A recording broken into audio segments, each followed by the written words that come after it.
मैं यहाँ से मुंबई से ड्राइव करके सीधा केदारनाथ मन में चल रहा है और मुंह से निकला कि बद्रीनाथ जा रहा हूँ. Everything has science, every little thing on this planet is science.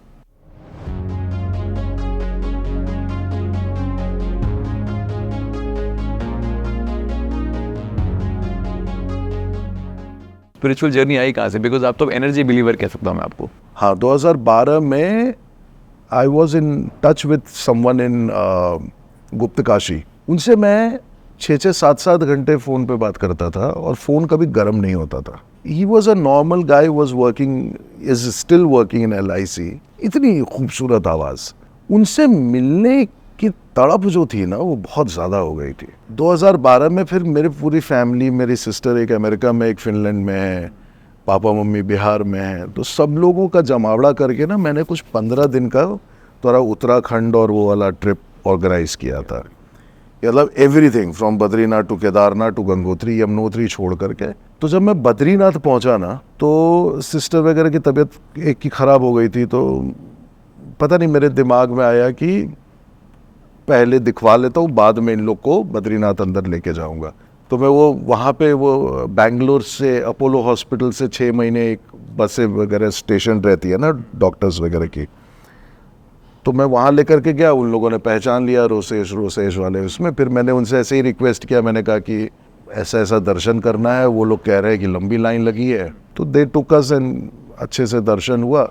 और मैं अंदर पहुंचा ना, तो मैं बद्रीनाथ में जोर जोर से चिल्लाने लगा, हर हर महादेव, थिंकिंग कि सब लोग बोलेंगे. नेक्स्ट डे मेरी सिस्टर कह रही है कि बेवकूफ़ तू वो हर हर महादेव क्यों बोल रहा था. मैंने कहा अरे शिव जी के मंदिर में आदमी हर हर महादेव नहीं बोलेगा तो क्या बोलेगा. मुझे पागल हो, विष्णु जी का मंदिर है. Then I was speaking to this man, gentleman, जो वहाँ गुप्तकाशी में.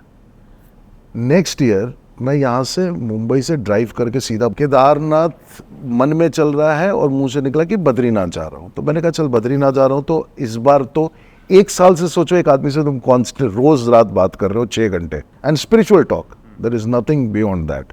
सो next year when I travelled, I met him, I went to Badrinath. So I asked him कि लास्ट ईयर में आया था तो ऐसा ऐसा हुआ था. So he told me there is this story कि वो एक्चुअली शिव जी का ही मंदिर था, जो कि नर नारायण के रूप में विष्णु आए थे और उन्होंने कब्जा कर लिया. सो तुम्हारी आत्मा सम सोल इज सोल उस समय का है, तो always see it as a Shiva's temple rather than Vishnu's temple. तो खैर बद्रीनाथ गया तो एक वैसे ही एक पंडा आया सामने, गाड़ी से उतरा मैं, वापस आ गए तुम. तो मुझे लगा ये लास्ट ईयर जो गूफअप किया है मैंने अंदर जाके हर हर महादेव, तो हो सकता है कि पहचान लिया होगा. तो मैंने कहा आप थे क्या पिछले साल? क्या नहीं, लेकिन तुमको तो आना था ना यहाँ पे, तुम कहाँ जाओगे, तुम तो यहीं के हो. And he walked away and he walked away and he walked away. I couldn't see him. ठीक है, सो आई आस्क्ड हिम.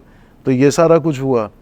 उस साल मुझे थोड़ा सा एक ऐसा बेंड इसलिए हुआ because when while coming back from Badrinath, I again met this gentleman from Guptkashi, और ये मुझे हाईवे पे मिले.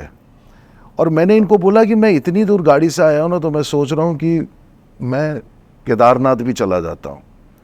तो कह रहे देखिए आपको जीना लंबा है, 4 दिन धाम की यात्रा वही करते हैं जिनके जीवन के 4 दिन होते हैं. लंबा जीना है, एक धाम सोच के आए थे, एक धाम कर लिए, जाइए. एंड आई वॉज इंसिस्टिंग कि I want to go to Kedarnath and he literally got bugged. आप जाइए यहाँ से. मैं ठीक है चला जाता हूँ. भाई मैं रात को देहरादून पहुँचा हूँ. देहरादून से सुबह निकला, मेरठ पहुँचा और पता चला कि पीछे बादल फटा है. इट हैपेंड 12 आवर्स के डिफरेंस में. And now I could figure out कि why he got angry, why he wanted to me to go.